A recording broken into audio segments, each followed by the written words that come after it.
Yeah, are these the roots? What is it? Statue of Liberty or snowman? Blackout. Declared martial law. Daddy, what's martial law?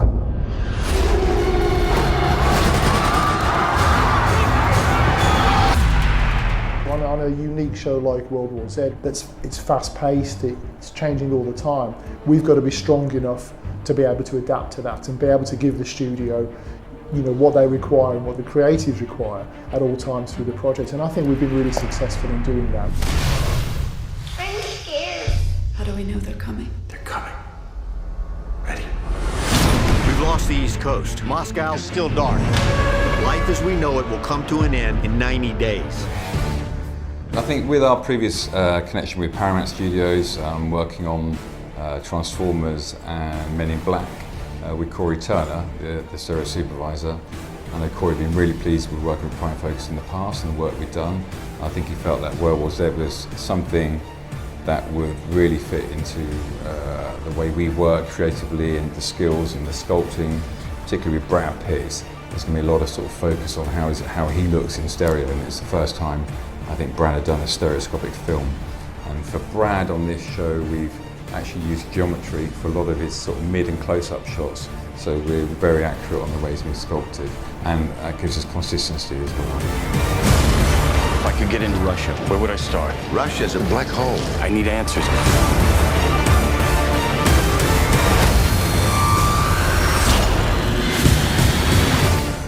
There's another scene which we really enhanced with rain. We actually sort of had to build loads of rain using our stereo effects team across this whole scene, which is a few minutes long. We're able to really layer up the rain. There's a memo sent from this installation. Pretty obvious nobody back home bothered to read it.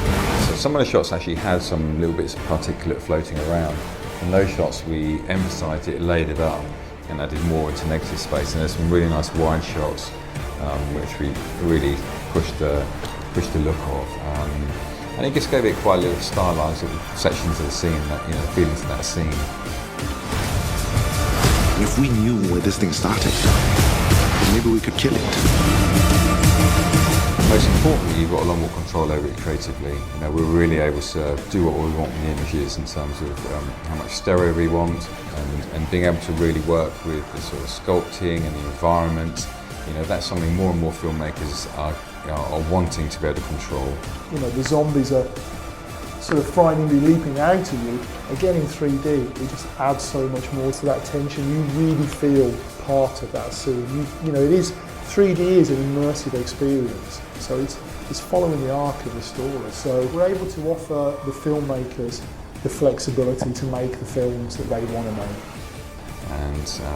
And again, I think for 3D movies as a whole, for the business and the industry, I think Prime Focus is still pushing forward the boundaries and producing top quality work.